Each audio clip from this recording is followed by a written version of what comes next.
제1부 조국종 선생님의 발표를 듣는 시간을 갖도록 하겠습니다.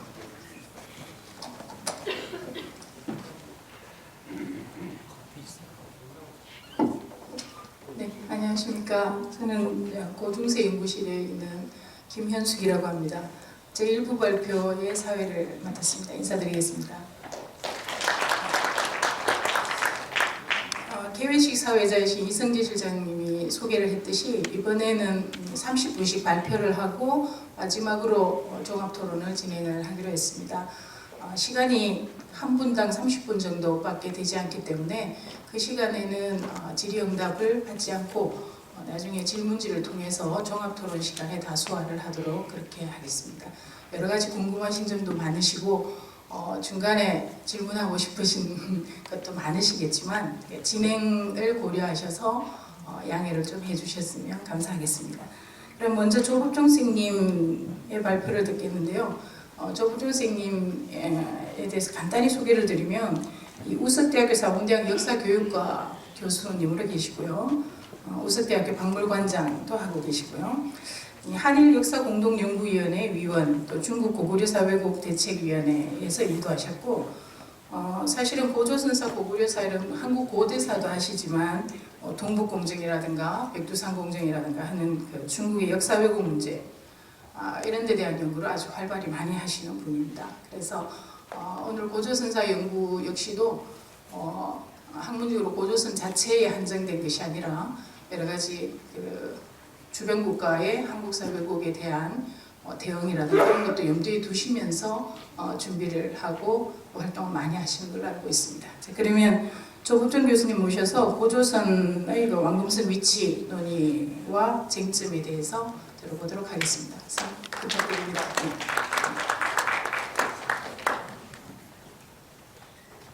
예, 방금 소개받은 우석대 조국종입니다. 일단 이렇게 큰 문제에 이렇게 좋은 자리를 마련해서 서로 많은 논의를 할 수 있는 귀한 시간을 주셔서 감사드립니다. 또 특별히 저를 또 불러주셔서 감사드립니다. 오늘 제가 발표할 내용은 보시는 것처럼 이제 왕험성, 왕검성 이 두 표현이 같이 있습니다만 사료에 일단은 왕험성이라는 표현이 원래부터 나왔기 때문에 왕험성에 대한 위치 논의가 그동안 가장 많이 진행이 됐고요.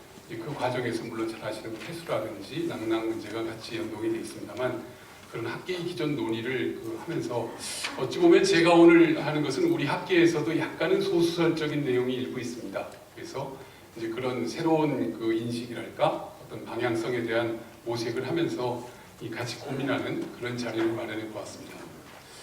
예, 그래서 오늘 발표 내용은 보시는 것처럼 관련 자료들이 대표적으로 사기 조선전, 사마천의 사기 기록과 그 다음에 이 전한기라고 해서 한서의 기전체 기록을 편년체로 요약한 기록이 있고요. 그 다음에 지금은 전하지지 않지만 삼국지에 인용된 위략이라는 이 기록이 대표적으로 왕엄성 논의를 하는 사료들입니다. 그래서 이 사료들을 기본으로 해서 위만조선과 한과의 가장 핵심적인 시점의 공간적인 내용을 검토해보고 그 다음에 이런 자료를 바탕으로 다양한 논의 보시는 것처럼 한반도를 중심으로 고조선이 특히 위만조선이 있었다. 그 다음에 아니다 요동지역이다. 아니다 이동해 왔다. 이런 식의 세 가지 논의가 어떻게 지금까지 진행되고 있는가를 소개해드리고 지금부터 이제 제가 말씀드리려는 게 이 3, 4에 있는데 제가 사료를 면밀히 검토해본 입장으로 봤을 때는 위만조선의 왕엄성이 함락되는 시점과 낭낭군이 설치되는 시점이 다르다. 약 1년의 차이, 정확히 한 9개월 정도의 차이가 있다라는 그런 나름의 논리를 제가 제공합니다. 그렇다면은 왕엄성의 위치와 낭낭군의 위치가 결국은 다르다라는 논리까지 발전하게 됩니다. 즉 망하지 않은 왕엄성, 함락되지 않은 왕엄성에 낭낭군을 설치할 수 없다라는 그런 맥락에서 그렇다면 과연 낭낭의 위치와 왕엄의 위치는 어떻게 봐야 될 것인가 라는 약간은 현실적인 문제 제기와 하나의 대안 가능성을 제시하는 장면으로 논의를 전개해 가겠습니다. 보시는 것처럼 방금 이런 얘기입니다. 기존의 왕엄성의 위치 논의, 그 다음에 낭낭군의 설치 시기와 왕엄성의 함락 시기에 1년들 가까운 차이가 있다는 문제. 그렇다면 왕엄성의 위치는 낭낭과 어떻게 볼 것이냐, 아니면 다른 별개 지역은 가능할 것인가. 그래서 이런 내용을 중심으로 발표를 드리도록 하겠습니다. 예, 제가 자리를 약간 이동하겠습니다. 그 위만조선의 지리 관련 그 내용은 말씀드린 것처럼 세 가지가 크게 대표적인 자료입니다. 보시는 것처럼 위만조선이 붕괴되고 낭랑이 설치했던 그 시기에 생존해 있던 사마천의 기록이 있고요. 그 다음에 후한의 학자인 순열이 요약해서 정리한 그래서 서기 2세기경의 저작이 있고요. 그 다음에 3세기경의 어한이라는 사람이 쓴 기록. 그래서 거의 그 당대 기록 100년, 200년 정도씩의 낙차가 있는 기록, 이제는 한 300년의 낙차가 있는 기록이 되겠습니다. 그래서 이 사료를 보시면은 제가 이 표를 만들어서 여러분 자료 보시기가 좀 많이 복잡하셨을 텐데요. 정리하자면은 보시는 것처럼 전국 시대 연나라와 조선과의 관계 얘기를 그 연나라 이왕 때, 소왕 때 이게 이제 연장 징계가 말 그대로 그 고조선의 서변을 침략해서 2000년을 빼앗았다는 그런 시점입니다. 그래서 그 위치를 쭉 보면은 그 왕엄성의 조선 서계에 가장 가까운 만번한이라는 지역까지 진출하는 걸로 돼 있고요. 그 당시에 장세를 쌓은 걸로 돼 있습니다. 그 다음에 진시황이 통일한 이후에는 거기를 요동외호라는 지금으로 따지면 우리의 그 휴전선의 지피 같은 그런 공간들을 만들었던 것이 있고, 그 다음에 한나라가 일어나서는 그 폐수를 경계로 너무 멀기 때문에 여기를 갈 수 없어서 너무 멀기 때문에 폐수를 경계로 해서 폐수 이쪽 편에 옛 요동 고세를 만들어 수복하고 그 다음에 요동군을 위치하는 그런 방식으로 해서 그 다음에 이제 그 위만이 노관이 흉노에게 도망갔던 기원전 195에서 4년경에 그 세를 나와서 폐수를 건너서 진나라의 옛 상하장에 거하다가 준항에 가서 서쪽 변경을 지키겠다라는 이런 식의 얘기로 전연계가 되면서 공간이 적어도 이런 다양한 여러 공간들이 왕엄성으로부터 폐수 사이에 있고 또 폐수로부터 또 중국의 공간들이 있다라는 그런 내용입니다. 그래서 정리하자면은 보시는 것처럼 한나라 시기에는 요동군이 있고 요동에 옛 고세가 있고 여기를 나왔던 그 위만 내지는 나중에 그 위만조선과 본격적인 전쟁을 하게 되는 서파라는 존재가 피난했다. 그리고 그 사이에 폐수, 그리고 보시는 것 같은 이런 공간, 마지막 끝점으로 만번한, 그리고 조선의 서쪽 경계, 그리고 왕엄성 이런 식의 공간적 위치를 갖게 됐다는 말씀을 드리겠습니다. 자, 그렇다면 이제 핵심은 이 폐수입니다. 결국 폐수를 알면 왕엄성을 유추할 수 있을 뿐만 아니라 그 한과 고조선의 어떤 그 공간적 그 내용을 알 수 있을 텐데, 보시는 것처럼 폐수를 비정하는 의견이 아주 다양합니다. 예컨대 대동강부터 청천강, 압록강, 그리고 태자, 호나, 요하로 연결되는 사실 이제 큰 대요수, 소요수로 연결되는 건데요. 사실은 요하, 호나로 연결되는 요 공간, 그다음에 대능하, 그리고 나하까지 적어도 한 6, 7개의 설들이 지금 난무하고 있습니다. 사실 이것을 어떻게 해석할 것인가? 뭐 저도 답을 명확하게 드릴 수는 없지만 여러 정황, 핵심적인 것은 문헌 기록과 고고학적인 기록이 그 가장 합리적인 그 대안이 되겠는데요.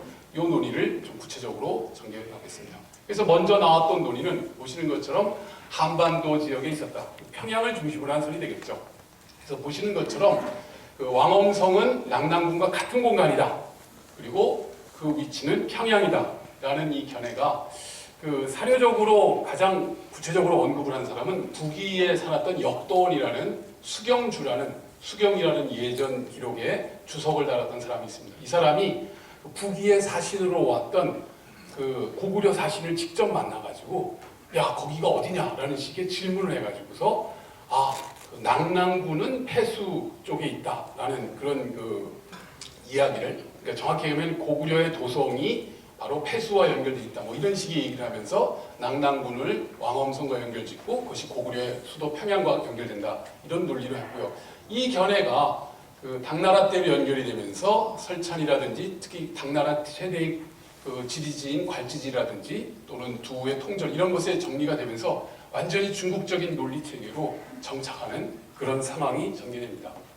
그래서 이런 논리를 대표적으로 우리 학계에서는 그 이병도 선생이 한국고대사연구라는 물론 1910년, 20년대에 그 기본 내용은 다 쓰셨습니다. 그리고는 책으로 묶은 것은 76년에 이렇게 한 책을 묶으면서 보시면 여기 왕엄성을 평양 쪽으로 위치하는 논리를 비셨고요.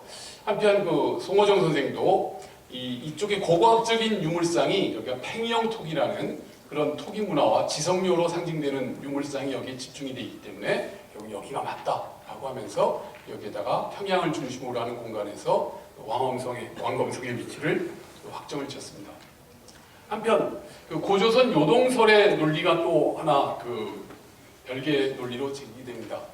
그 가장 대표적인 논의를 한 것은 이 왕엄성에 대한 주석을 다룬 후한대 학자였던 그 응소라는 사람이 요동군의 그 속현 중에 하나인 험독현이 있는데 이 험독현이 조선왕의 옛 도읍이다 또는 조선왕 만의 도읍이다라고 해서 말 그대로 험독은 지금 현재 요하 옆쯤에 있는 그 말 그대로 요동 지역에 위치가 되고 있습니다. 그리고 조금 더 확대해가지고 위진남북조 시기의 서광이라는 학자는 더 그 왼쪽, 그러니까 말 그대로 그 북경 쪽에 더 가깝게 가는 창녀 쪽에 요서 지역이 되겠죠. 창녀 지역에 험덕현이 존재한다 하면서 결국은 이미 후한대와 위진남북조 시기에 또 조선왕의 옛 도읍인 험독이 요동 지역이거나 요서 지역에 있다라는 이런 논리가 또 나왔습니다. 한편 이 논의를 대표적으로 수용한 분이 잘 아시는 것처럼 북한학계의 이지린 선생이었고요. 우리 학계의 또 윤대현 선생님이십니다. 보시는 것처럼 이지린 선생은 1964년에 그 북경대학에서 박사학위를 받은 고조선 연구라는 책을 바탕으로 그 핵심 논리를 피셨는데 여기 보면 왕검성이라고 쓰이는 것처럼 지금의 그 요하의 마지막 개평쯤에 그 위치를 정했습니다. 그래서 요 일대가 말 그대로 고조선의 영역이고 고조선의 핵심 거점이 왕검성 일대가 여기다라고 하셨고 한편 윤대현 선생님은 이 논의를 수용을 하면서 좀 더 확장을 해서 아까 말씀드렸던 서광의 그 말 그대로 위진남북조 시기에 이 험독현이 그런 요서 지역에 있다라고 해서 지금 위치가 조금 여기가 말씀드렸던 개평이라면 훨씬 더 이쪽 조양 쪽으로 더 내려와서 요일 쪽에 갈석산을 그 지금의 진황도 좀 더 위쪽에 있는 그 일대를 추정을 하셔가지고 그 위치를 요서 지역으로 또 설정을 하셨습니다. 이런 논의가 있고요. 한편 세 번째로는 고조선 이동설이 있는데요. 보시는 것처럼 여기 정세현인데 좀 잘못 정세훈 선생님인데 잘못 오타가 났는데요. 그 지금 오늘 좌장을 맡아주실 서영수 선생님을 비롯해서 노태선 선생님이나 우리 학계의 젊은 학자 또 이런 고고학 하시는 분들의 입장은 여러 정황을 봤을 때 위치가 이동해 온 것 같다. 그래서 보시는 것처럼 그 이미 그 정세호 그 북한 학자인 정세호는 1950년에 이미 그 우리 학계에서 얘기하는 이동설과 비슷한 논리를 이미 폈고요. 그 다음에 지금 서영수 선생님께서도 지금 보시는 것처럼 대능하 지역에 있었던 그 고조선의 세력이 연해 확장으로 점차 넘어와서 이 만번아닌 천산산맥으로 상징되는 이 공간이 어찌 보면 아까 말씀드렸던 연과 그 위만조선의 어떤 경계, 고조선의 경계가 됐고 결국은 중심 세력이 평양 지금의 왕검성으로 추정되는 이 공간까지 이동해 왔다라는 축차적인 이동론을 제시했고요. 그 이청규 선생, 그 영남대에 쓴 고고학 하시는 이청규 선생님도 고조선의 어떤 물질 문화적인 토대를 굳이 찾자면은 보시는 것처럼 요동반도를 중심으로 하는 요북, 동부, 서부, 그 다음에 요남, 그 동부, 그 다음에 서부, 그리고 서북한의 북부, 남부라는 6개 권역을 설정하시고 이 공간이 점차적으로 그 한반도 지역으로 이동해오는 그런 관점으로 논의를 전개하고 계셨고요. 이런 것들을 더 합쳐서 그 박준현 선생이라든지 여러 그 젊은 학자분들은 초기에 12대영자 유적 공간의 요소 지역에 있었던 세력이 뭐 비파형 동고 문화입니다. 점차 확대 내지는 변화가 되면서 그 심양을 중심으로 한 정도화자라든지 아니면은 그 요동반도 남단의 그 쌍방이라든지 그런 유형들이 있고 나중에 서북한 지역의 유형으로 점차 그 고고학적인 그 상황이 그 변화되고 문헌적으로도 변화된 것이 아닌가 뭐 이런 식의 여러 입장들을 하게 됐습니다. 그리고 뭐 최근 그 북한학계의 입장은 보시는 것처럼 좀 아주 다채롭습니다. 북한학계의 학설이 워낙 많이 변했기 때문에 가장 최근 거를 굳이 정리하자면 1993년 그 단군능이 발견된 이후에 그 나름의 논리를 다시 요동 중심설에서 그 평양 중심설로 변화가 됐는데요. 그 단군조선 시기 기원전 30년에서 기원전 15세기 중엽까지의 시점에는 보시는 것처럼 평양을 중심으로 하는 요 일대가 왕검성이자 여기가 고조선의 중심이라고 보았습니다. 그러다가 이 고조선이 확대 발전이 돼가지고 보시는 것처럼 후조선, 세칭 기자조선과 연결되는 그런 그 표현의 시대가 되는데 여기 후조선 시기도 여전히 왕검성은 평양이면서 요동반도와 지금의 요하권역까지 확대가 됐다가 나중에 그 만조선, 위만조선 시기에는 부수도인 그 왕검성이 하나 있고 또 본수도인 왕검성이 하나 있는 두 개, 어찌 보면 왕검성을 두 개를 상정하는 독특한 논리를 피면서 한나라에게 공격받은 것은 바로 요 부수도 개념, 해성 개평 일대의 지역이다라는 논리로 지금 북한 학계의 그 논의는 되고 있습니다. 어쨌든 이렇게 다채로운 논의가 되고 있는데 저는 여기에 하나의 입장을 더 추가한다면 우리가 기왕에 알고 있었던 위만조선의 붕괴 상황과 낙랑군 설치 시점을 좀 더 면밀하게 살펴보자 그런 얘기입니다. 그 방법은 사기 조선전의 내용과 사기 고조선 위만조선을 붕괴시키는 과정에서 한나라에게 항복한 이 위만조선의 핵심 세력들이 있습니다. 그 사람들에게 제후를 내려줍니다. 항복한 제후라고 하겠죠. 항한 제후라고 할 수 있는데 그 사람들에게 공신을 임명하는 그 제후표를 하나하나 분석해 보니까 구체적인 시간 순서가 확인되고 있습니다. 자, 보시는 것처럼 여기는 그 사기와 한서의 그 내용인데요.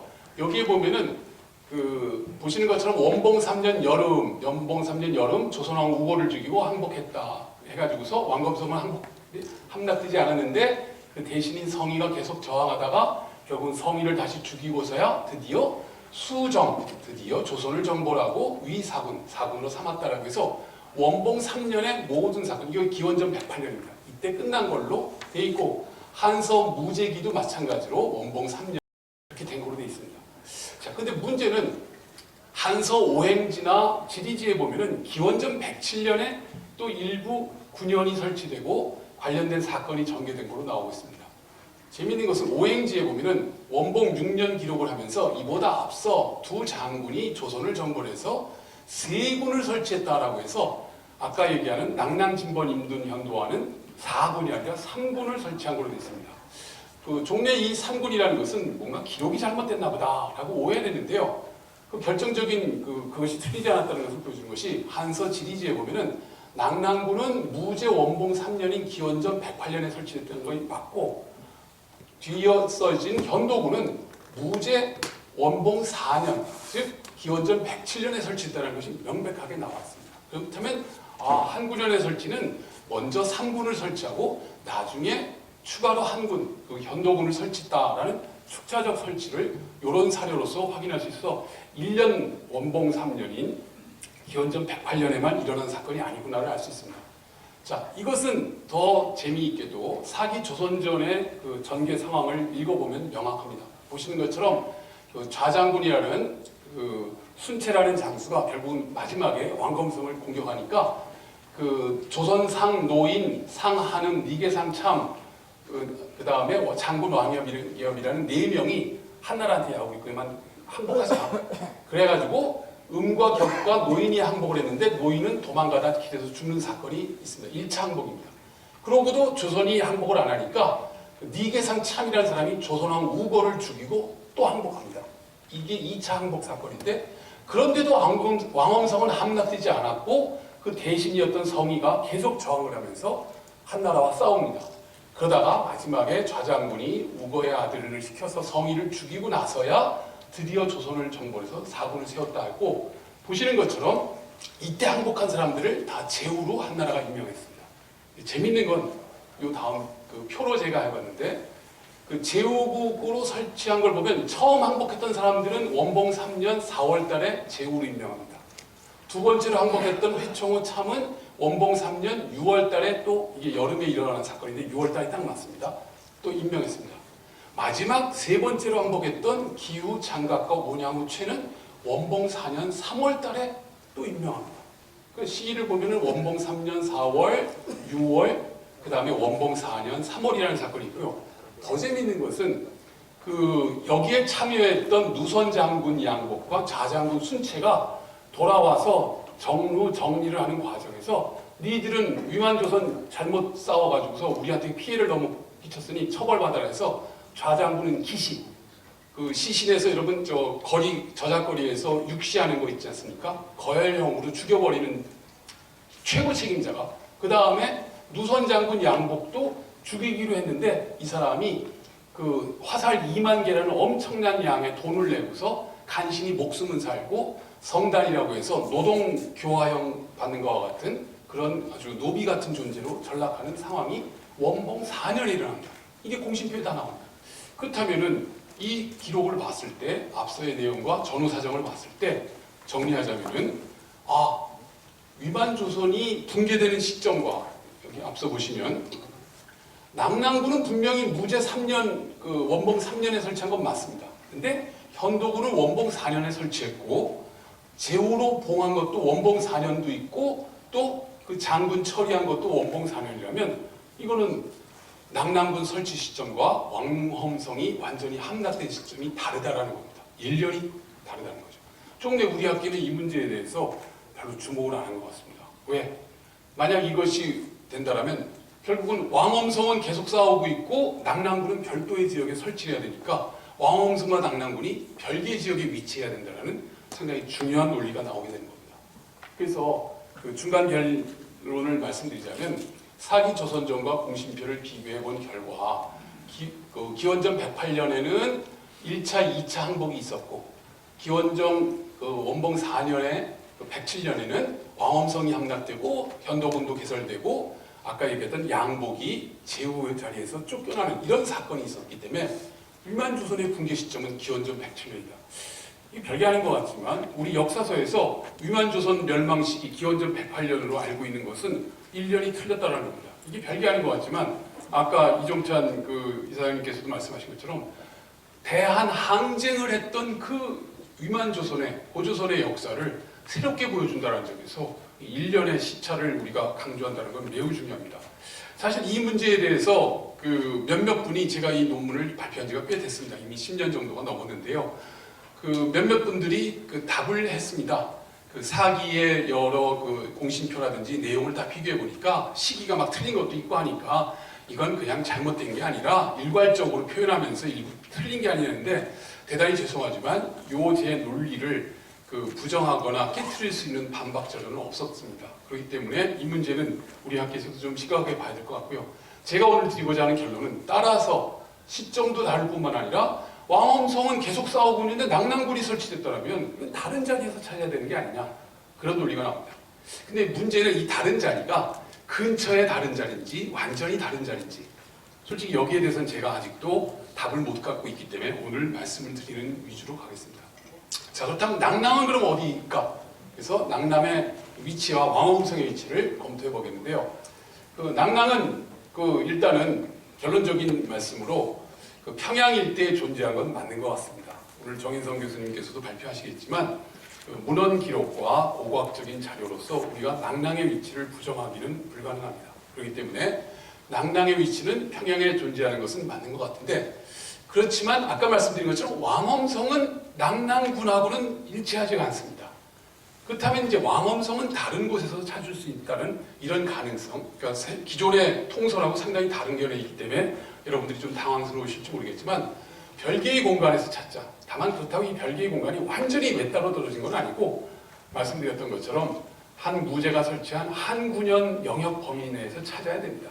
완전히 뭐 별개의 그런 얘기를 할 수는 없는 거죠. 자, 그렇다면은 말씀드린 것처럼 이 낙랑이라는 명칭부터 어디서 나왔는가 봤더니 후한서 기록에 그 후한 시기에 낙랑 지역에서 그 반란이 일어나는 사건이 한 번 있습니다. 그때 했던 왕경이라는 사람을 설명하면서 왕경의 8대조인 왕중은 낭야 불기 사람인데 이 사람이 기원전 178년 여기서 그 태조 말 그대로 그 한 고조죠. 그 한 고조가 죽고 그 여태후에 그 친척들인 여씨들이 난을 막 복잡하게 하니까 제부광 흥거라는 사람이 반란을 다시 일으킵니다. 그때 여기에 휩쓸리는 걸 싫어해가지고서 왕중이 그 도망을 갑니다. 그래서 왕중은 화가 자신에게 미칠 것을 두려워해서 바다 동쪽 낙랑산중으로 피해 집안을 이뤘다. 여기 보면 부해 동망 분 낙랑산중 해가지고서 그 바다를 타고서 동쪽으로 도망해서 낙랑의 산중으로 갔다는데 이 불기라는 낭야 불기라는 것이 바로 이 지역입니다. 산동반도 끄트머리 밑에 있는 지금의 칭다오, 여러분 그 칭다오 맥주 유명한 바로 그 칭다오 지역이 불기 지역인데 여기서 왕중이라는 사람이 바다로 동쪽으로 갔습니다. 분명히 그렇다면 보시는 것처럼 여기 아마 가려면 이렇게 해서 마지막 끄트머리에서 갔을 가능성이 있는데 여기서 이제 왕중의 해로 루트가 문제입니다. 물론 어떤 분이 이렇게 해서 갔다는 설도 있습니다만 아마 이렇게 해서 이쪽으로 갔다는 설도 있겠지만 이 사료 정황으로 가서 동쪽으로 가서 그냥 동쪽으로 간 겁니다. 그래서 이 왕중에 관련된 기록은 우리가 매우 존중해야 될 상황이라고 보고 그 시기가 기원전 178년이라는 이런 것도 매우 중요합니다. 그래서 아까 말씀드린 북이 역도원과 또 고구려 사신의 직접 대화에서의 언급 그리고 평양을 낭낭으로 인식했던 이런 내용들이 연결되는 것이 고구려인들에게도 있었던 것 같습니다. 보시는 것처럼 미천왕 14년에 낭낭군을 침범해가지고서 남녀 2,000구를 노획했다라는 그래서 낭낭이 붕괴되는 마지막 기록으로 알고 있고요. 그 이후에 평양으로 천도한 고구려 입장에서는 이 고구려가 항상 그 3월 3일 그 낭낭의 언덕에서 사냥을 했다라는 그런 기록이 나옵니다. 그리고 이건 온달전에 나오고요. 그 다음에 물론 발견된 것은 이 경남 창녕 지역에서 발견됐지만 그 연가 7년명 고구려 그 불상이 있는데 고려국 낭낭동사라는 명칭이 나오는 이런 유물이 나왔습니다. 보시는 것처럼 이게 국보 119호인데요. 보시는 것처럼 고려국 낭낭이라고 해서 지금의 그 평양 일대 지역을 낭낭이라고 인식한 고구려 시기의 인식은 명확하게 있습니다.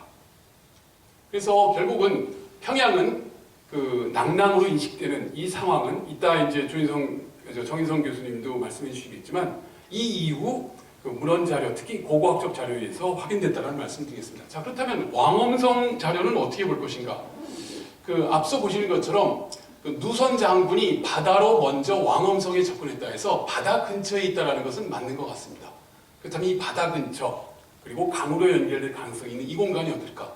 그리고 마지막에 좌장군이 패수상군을 패하고 앞으로 가서 성 아래에 이르러서 그 서북쪽을 둘러싸고 누선 장군 또한 와서 성의 남쪽에 거야 했다 해서 성의 서북과 남쪽을 포위하는 형세로 이 진행된 이 공간을 우리가 윤용을 해야 될 것 같습니다.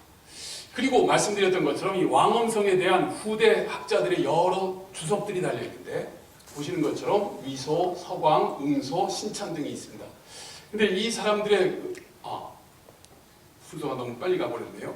그 기록 가운데 아까 얘기했던 창녀라든지 험독 얘기가 나오는데 험독은 한서지리지의 요동군의 속현으로 나와서 아까 응소가 조선의 옛 조선왕의 만의 도읍이다라는 얘기와 문번한 지역이 바로 여기 그 지금의 아까 서영수 님도 얘기하셨던 1301대라는 것을 유축하는 것이 있고요.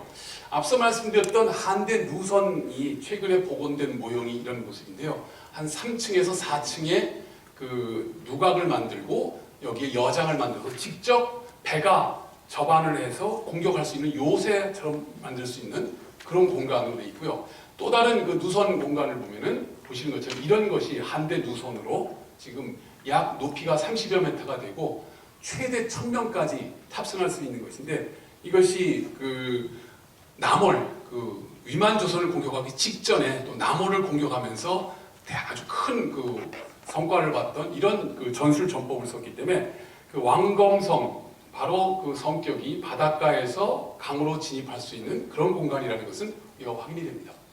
자, 그래서 그 시간이 조금 제가 많이 쓴 것 같아서 핵심만 말씀드리면은 왕엄성에 대한 주석을 시대별로 배열해 보니까 후한 시기의 기록, 삼국 시대의 기록, 그 위진 남북조의 기록들이 있는데 정리해 보면은 왕엄성을 평양으로 보는 인식은 역도원 시기에 있었고 그 다음에 왕엄성을 요동 험독으로 보는 견해 또한 그 후한 시기에 존재했는데 문제점은 왕엄성을 낭낭으로 동일시하는 인식은 앞서 얘기한 것처럼 낭낭과 평양을 동일시하는 건 맞지만 왕엄성을 동일시하는 건 문제가 있다는 그런 문제점이 하나 제기가 됐었고요. 두 번째로 그 위만의 옛 도읍을 험독으로 보는 이 논리는 맞는데 그게 바로 또 왕엄성일까에 대한 논리도 또 문제가 있다는 겁니다. 이 두 가지의 문제 자체를 아까 보신 것처럼 고조선의 왕엄의 험과 험독의 험자를 연결지어서 그 응소가 해석을 했기 때문에 이런 나름의 문제들이 있습니다. 자, 그렇다면 이런 문제를 모두 해결하려면 어디서 찾아야 될까? 결국은 낭낭토성으로 상징되는 낭낭유적은 죄송합니다. 대동강 남쪽에 분포하면서 한나라 군대가 왕엄성을 공략했던 정황과는 연결되지 않습니다.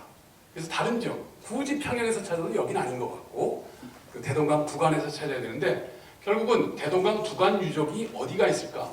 여기 이제 낙랑성이 보시는 것처럼 낙랑토성이 대동강 남쪽입니다. 정확히 표시를 하면은 대동강 남쪽에 요 일대 한 1.5km 토성이 있고 이 많은 점들이 낙랑 유적들이 되겠습니다. 정혜성 선생님께서 많이 해주실 것 같고요. 그 핵심은 이런 토성 공간인데 보시는 것처럼 이게 왕엄성이 될 수가 없습니다. 이런 유물도 나왔고 특히 그 가장 최근에 목강까지 나왔기 때문에 이 문제는 뭐라고 하기가 힘들 것 같고요. 특히 이 주변에 그럼 낙랑토성이 아닌 주변에 다른 비슷한 시기의 유적은 뭐가 있을까? 적어도 한 5-6개가 있는데 이 공간이나 규모도 아까 말씀드린 것처럼 왕엄성의 대표적인 공간 정황이나 성황에 맞지 않는 상황입니다. 그렇다면 결국은 왕엄성 위치를 평양 주변에서 만약 찾는다면 낙랑토성이 아닌 평양 고구려의 옛 유적 공간이나 아니면 그 주변 공간에서 찾아야 됩니다. 그래서 지금 현재 북한학계에서도 그렇고 아까 서영 선생님께서 말씀을 드렸습니다마는 북한학계에서의 초기 그 하나의 대안은 요 청암리 토성이라는 것입니다. 바로 이쪽이 되겠는데요. 이 능라도 경기장 바로 위쪽에 되는 이쪽이 되겠습니다. 청암리 토성. 그리고 요 바로 위가 지금 그 금수산 궁전, 김일성 시신이 있는 그 금수산 궁전이 바로 있는데 요 일대 특히 요 금수산 궁전인 요 하얀 것이 금수산 궁전인데요. 요 공간이 아닐까라는 설이 있는데 아까 말씀드린 것처럼 누선 장군이 남쪽에 포진하고 북서쪽에 포진하는 형세를 봐서는 이 누선 장군이 남쪽에 포진하는 공간으로서는 상당히 좀 애매한 그런 문제가 없지 않아 있습니다. 그러나 정황상으로는 여기가 맞는 것 같은데 다른 맥락에서 보면은 저는 여기가 대성산성입니다. 여기 안악궁자리가 있고 대성산성인데 굳이 찾자면 여기도 가능성이 있지만 대성산성 발굴 보고서를 암만 뒤져봐도 이 위만조선 시기나 그 이전 시기로 올라가는 유물상은 아직 확인이 안 되고 있어서 좀 논란이 있습니다. 그렇다면 또 하나의 가능성은 여기 지금 이 낙랑토성이 여기 김보연 대학으로 바뀌고 있는 여기가 있고요. 말씀드렸던 이 그 대성산성이라든지 요 일대 금수산 태양궁전과 청암리토성 요 일대 공간 뭐 몇 가지 지금 논란이 진행되고 있습니다. 그리고 또 하나의 대안은 아까 말씀드린 것처럼 기원전 107년에 왕엄성이 멸망했고 또 기원전 107년에 현도군이 설치됐다면 혹시 이 고구려가 중심이 되고 있는 이 현도군 일대 지역에서 왕엄성을 찾을 수 있지 않을까? 사실 이런 맥락에서 이미 거기에 대해서 입장을 밝힌 그 젊은 학자분도 계십니다. 그 고구려 초기 그 거점이었던 그 환인의 그 흘승골성 그 일대가 아니면 요즘 조금 입장을 달리해서 본계 지역으로 조금 입장을 다루는데 이 일대가 아닐까라는 그 견해도 있는데 저도 여기에 주목을 해서 계속 유적을 찾고는 있습니다만 안타깝게도 여기도 고고학적인 자료가 상당히 아직은 부족합니다.